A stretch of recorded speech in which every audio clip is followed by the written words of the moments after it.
नमस्कार, आप देख रहे हैं जनता टीवी और मैं हूं आपके साथ प्रद्युम्न शर्मा। शुरुआत करेंगे बुलेटिन की इस वक्त की बड़ी खबर के साथ। तो दिल्ली से बड़ी खबर है। दिल्ली दौरे पर रहेंगे आज मुख्यमंत्री जयराम ठाकुर। आज शाम दिल्ली पहुंचेंगे सीएम जयराम ठाकुर। केंद्रीय आलाकमान से कर सकते हैं मुलाकात। टिकट वितरण को लेकर भी हो सकती है बैठक। तो आपको बता दें कि काफी महत्वपूर्ण ये दौरा उनका माना जा रहा है। केंद्रीय आलाकमान से भी आज मुलाकात हो सकती है, क्योंकि बहुत जल्द हिमाचल प्रदेश में चुनाव है और ऐसे में टिकट वितरण को लेकर भी बैठक हो सकती है। दिल्ली दौरे पर रहेंगे सीएम जयराम ठाकुर। इस वक्त की ये बड़ी खबर। आज शाम दिल्ली पहुंचेंगे सीएम। केंद्रीय आलाकमान से मुलाकात भी कर सकते हैं। इस वक्त की ये बड़ी जानकारी है। आपको बता दें कि टिकट वितरण को लेकर बैठक हो सकती है। आलाकमान से भी मुलाकात हो सकती है। तो दिल्ली दौरे पर रहेंगे सीएम जयराम ठाकुर। आज शाम तक मुख्यमंत्री जयराम ठाकुर दिल्ली पहुंच जाएंगे और उसके बाद आलाकमान से मुलाकात हो सकती है। साथ ही साथ आपको यह भी जानकारी साझा कर दें कि केंद्र आलाकमान के बाद मुलाकात देखने को मिल सकती है और टिकट वितरण को लेकर भी चर्चा हो सकती है। इस खबर पर ज्यादा अपडेट के साथ दिल्ली से हमारे संवाददाता स्पर्श शर्मा हमारे साथ जुड़ गए हैं। स्पर्श, जिस तरीके से आज मुख्यमंत्री जयराम ठाकुर दिल्ली के दौरे पर हैं, जानकारी ये मिल पा रही है कि आलाकमान से भी मुलाकात है और टिकट वितरण को लेकर चर्चा हो सकती है। क्या कुछ अपडेट है आपके पास? देखिए, बिल्कुल हिमाचल प्रदेश के मुख्यमंत्री जयराम ठाकुर दिल्ली दौरे पर रहेंगे। देर शाम मुख्यमंत्री जयराम ठाकुर दिल्ली पहुंचते हुए नजर आएंगे। हिमाचल प्रदेश में चुनाव की तारीखों का ऐलान हो चुका है और आज जो है केंद्रीय आलाकमान के नेताओं से मुलाकात कर सकते हैं जयराम ठाकुर। और टिकट वितरण को लेकर ये मुलाकातें जो है अब दिल्ली दौरे के दौरान देखने को मिलती हुई नजर आएंगी। भारतीय जनता पार्टी के राष्ट्रीय अध्यक्ष जेपी नड्डा से मुलाकात हो सकती है। इसके अलावा अगर हम बात करते हैं तो हो सकता है कि केंद्रीय गृह मंत्री अमित शाह से भी जो है मुलाकात होती हुई जो है नजर आ सकती है दिल्ली दौरे के दौरान।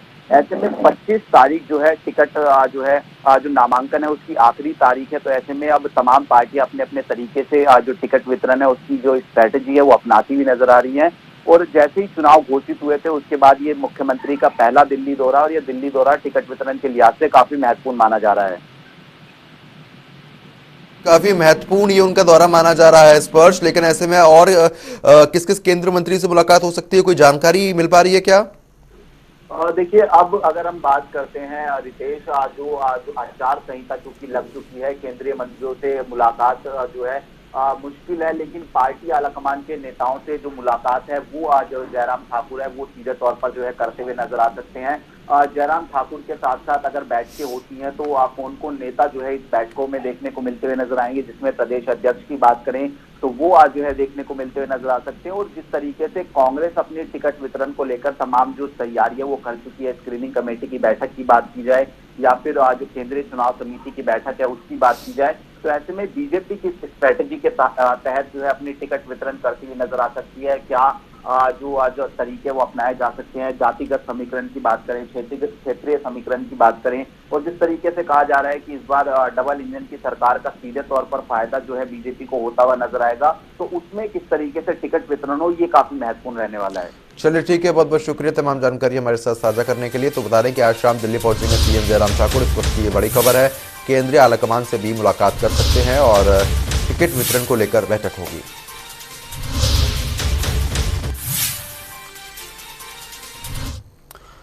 केंद्र गृह मंत्री अमित शाह ने हिमाचल प्रदेश के सिरमौर में रैली की। हाटिया बार रैली के दौरान अमित शाह ने कहा कि अब राजा महाराजा का टाइम चला गया है, अब लोकतंत्र का समय है। हिमाचल में जनता की चलेगी ये डबल इंजन सरकार जो है, हमने इसमें देखा है और समझा है और इसके फायदे देखे हैं। शाह बोले, दिन लद गया, हरी टोपी और लाल टोपी, ऊपर का हिमाचल और नीचे का हिमाचल कुछ नहीं है भाई। हरी टोपी भी बीजेपी की है और लाल टोपी भी बीजेपी की है, ऊपर भी बीजेपी और नीचे भी बीजेपी। कहने लगे, हमारे अनुसूचित जाति के भाई बहनों के बीच में जाकर के चुप चुप करके कहने लगे आपको तो बहुत नुकसान होगा।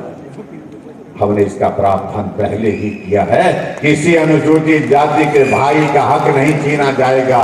वो जिला है जो जब हिमाचल का गठन हुआ तो 4 जिले थे, उसमें से एक जिला ये सिरमौर था। और हिमाचल प्रदेश के पहले मुख्यमंत्री इसी जिला से थे, जिनको हम हिमाचल निर्माता के नाते डॉक्टर यशवंत सिंह परमार। हिमाचल के गठन के 75 वर्ष हुए, ये संयोग है। देश की आजादी के 75 वर्ष हुए। आदरणीय नरेंद्र भाई मोदी जी ने पूरे देश में कार्य, सभी जगह हमने हिमाचल की जनता को ये श्रेय दिया। आज हिमाचल जहां पहुंचा है उसमें हिमाचल के मेहनतकश लोगों का खून पसीने था। सोलन में कांग्रेस पार्टी की राष्ट्रीय महासचिव प्रियंका गांधी की रैली के बाद हिमाचल कांग्रेस काफी उत्साहित नजर आई है। कांग्रेस कमेटी के प्रवक्ता अलका लांबा प्रेस वार्ता कर उनको संबोधित किया है। इस दौरान उन्होंने प्रियंका गांधी की रैली को हिट शो करार देते हुए हिमाचल प्रदेश में सरकार बदलने का दावा किया। साथ ही उन्होंने बीजेपी पर आरोप लगाए। सुनिए।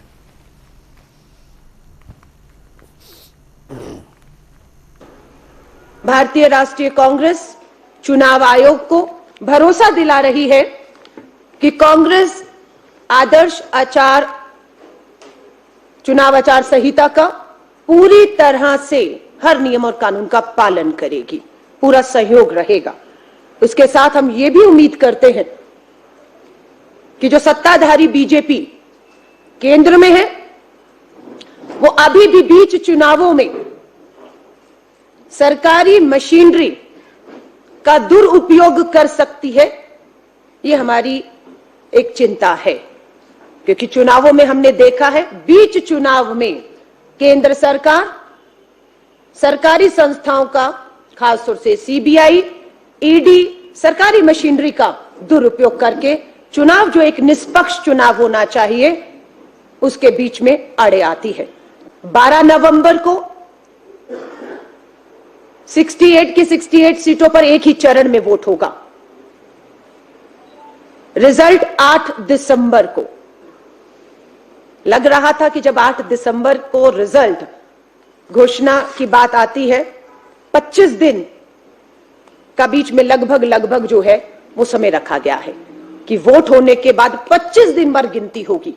लगा शायद गुजरात की वजह से ऐसा हो रहा है, लेकिन देखने आया कि चुनाव आयोग ने पिछली बार तो 5 राज्यों के एक साथ चुनावों की घोषणा की और इस बार सब उम्मीद लगा बैठे थे कि हिमाचल के साथ साथ गुजरात के लोगों को भी तारीखों का बेसब्री से इंतजार था, इसके साथ उनकी भी तारीखों की घोषणा की जाएगी, लेकिन ऐसा नहीं हुआ। और हम भी इस चीज को लेकर थोड़ा सा हैरान जरूर है कि जब 12 नवंबर को वोट हो रहा है तो गिनती अगले 2-3 दिनों में, जैसी हमेशा नियम रहा है, प्रक्रिया होती है, उसे रोकने का कारण समझ नहीं आया कि अगर गुजरात की तारीखों की घोषणा नहीं हुई तो फिर इतना लंबा समय गिनती के लिए क्यों लगाया गया। देखिए, श्री राहुल गांधी जी तो भारत जोड़ो यात्रा में है। मुझे थोड़ा सा असंभव लग रहा है उनकी भारत जोड़ो यात्रा छोड़कर आना, लेकिन प्रियंका गांधी जी पूरी तरह से इन चुनावों में समर्पित रहेंगी।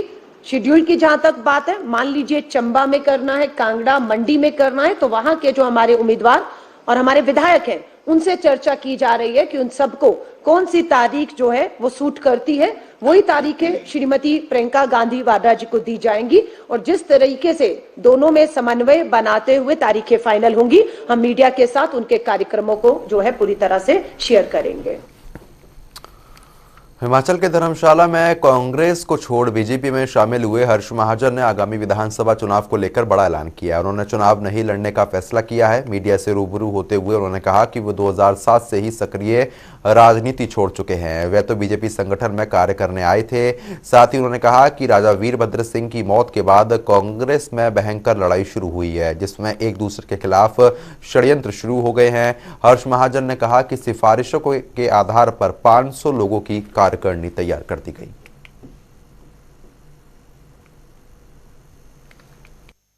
संपर्क में बहुत नहीं तय है, अभी उनकी टिकटें फंसी हुई हैं। जैसे अनाउंसमेंट होगी वो सारे बीजेपी में आने को तैयार हैं, पर उनको मैंने एक ही बात की है कि अनकंडीशनल आना पड़ेगा, तो आने को तैयार है। और आप इमेजिन नहीं करोगे ऐसे नेता जो उच्च स्तर के हैं। तो वहीं हिमाचल प्रदेश के शहरी विकास मंत्री सुरेश भारद्वाज ने बीते 5 साल में डबल इंजन की सरकार के दाम पर तेजी से विकास करने का दावा किया है। आपको बता दें, उन्होंने कहा कि बीजेपी ने जनता से जो वादे किए थे वह पूरे किए हैं। भारद्वाज ने कहा कि कांग्रेस पार्टी ने सिर्फ जनता के साथ झूठे वादे किए, लेकिन बीजेपी ने वो कर दिखाया जो आज तक कोई नहीं कर पाई। सुरेश भारद्वाज ने गिरिपार क्षेत्र के मुद्दे पर कहा कि देश के आधुनिक युग के लोहा पुरुष अमित शाह ने गिरिपार क्षेत्र की जनता को जनजातीय दर्जा देकर वह काम किया है जो बीते 55 साल से कोई भी सरकार नहीं कर पाई थी।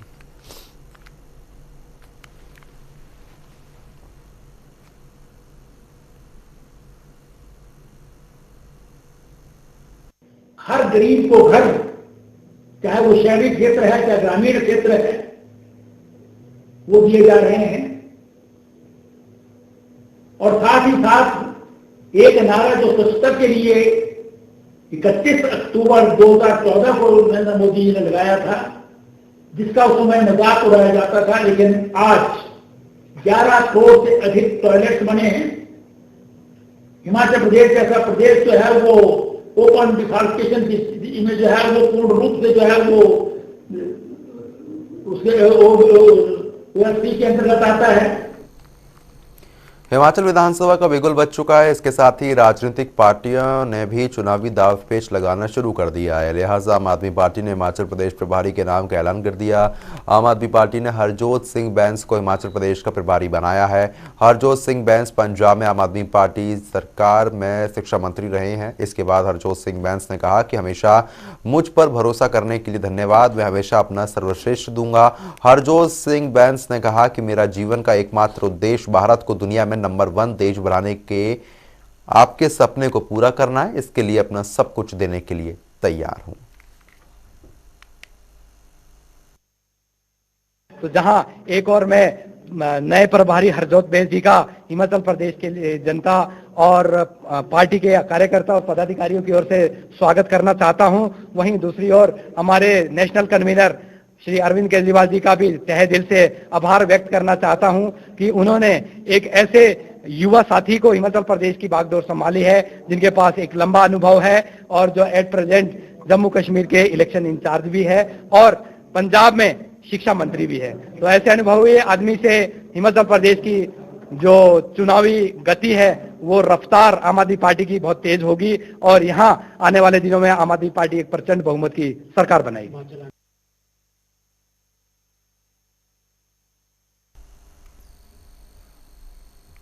तो चलिए बुलेटिन में आगे बढ़ेंगे। आपको बता दें कि हिमाचल में चुनाव आयोग ने चुनावों की तारीखों का ऐलान कर दिया है और पूरे प्रदेश में चुनावी पारा हाई हो चुका है।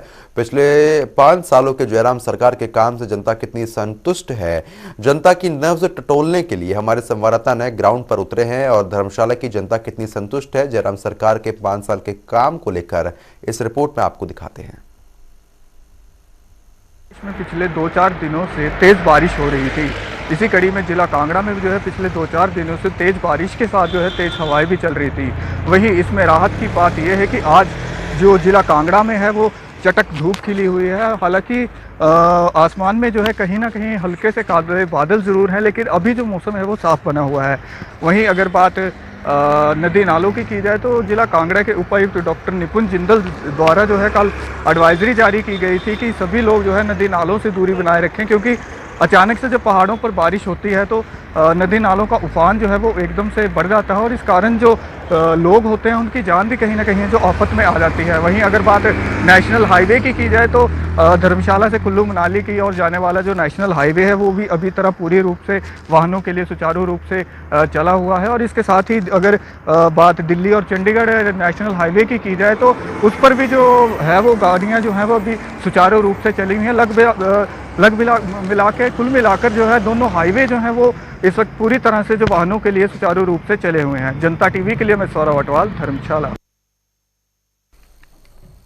तो चलिए आगे बढ़ेंगे और रुख करेंगे सुपरफास्ट खबरों का। चुनावों को लेकर प्रशासन अलर्ट। सोलन की प्रतिका कुलहरी ने डीसी कार्यालय में प्रेस वार्ता की। कहा विधानसभा चुनाव को लेकर जिला प्रशासन पूरी तरीके से तैयार, जिले में धारा 144 लागू करने की जानकारी दी। चुनावों से पहले प्रदेश में तोहफे की बौछार। होम्योपैथी विभाग में 22 नए पद भरने की मंजूरी। कल्याण संघ ने सरकार का आभार जताया। अखिल भारतीय कांग्रेस कमेटी के राष्ट्रीय प्रवक्ता विंग कमांडर अनुमा आचार्य ने घुमारवी में की प्रेस वार्ता। कहा कांग्रेस कमजोर होती है तो देश का ढांचा भी होता है कमजोर। कांग्रेस का नाता हिमाचल की निष्ठा से है। हमीरपुर के बोरंज में टिकट को लेकर बीजेपी में घमासान। पूर्व विधायक अनिल धीमान बोले टिकट मिलने की पूरी संभावना, नहीं मिला तो लड़ूंगा इंडिपेंडेंट चुनाव। मौजूदा विधायक पर लगाए अनदेखी के आरोप। ऊना में उपायुक्त राघव शर्मा ने की बैठक में जिला निर्वाचन अधिकारी समेत कई अन्य अधिकारी मौजूद रहे। आदर्श चुनाव आचार संहिता का कड़ाई से पालन करने के निर्देश दिए। हिमाचल में तारीखों का ऐलान होते ही आचार संहिता लागू। प्रशासन ने शहर से हटवाए पोस्टर, होर्डिंग और बैनर। जनता से की चुनावों को शांतिपूर्ण ढंग से करवाने की अपील। कांगड़ा जिले में 1625 पोलिंग बूथ होंगे स्थापित। बीसी मतदाताओं की कुल संख्या 13,28,516। स्वतंत्र तथा निष्पक्ष चुनाव के लिए नोडल अधिकारी नियुक्त। इधर मंडी जिले में पोलिंग के लिए बनाए जाएंगे 1190 मतदान केंद्र। जिले में पोलिंग के लिए 21 आदर्श मतदान केंद्र बनाए गए। इसमें 9 विधानसभा क्षेत्र में 2-2 और सदर के लिए 3 बार आदर्श केंद्र बनाए गए। मंडी में प्रेस वार्ता के दौरान बोले बीजेपी प्रदेश प्रवक्ता अजय राणा। कहा, प्रदेश में एक बार फिर से बनेगी भारतीय जनता पार्टी की सरकार। 55 सालों से लटका था हाटी समुदाय का मुद्दा, बीजेपी सरकार ने पूरा कर दिया। चुनावों से पहले सिरमौर के बाइला पहुंचे गृह मंत्री अमित शाह। रास्ते में गाड़ी रोककर सुनी एक गरीब परिवार की समस्या, जल्द समाधान का आश्वासन।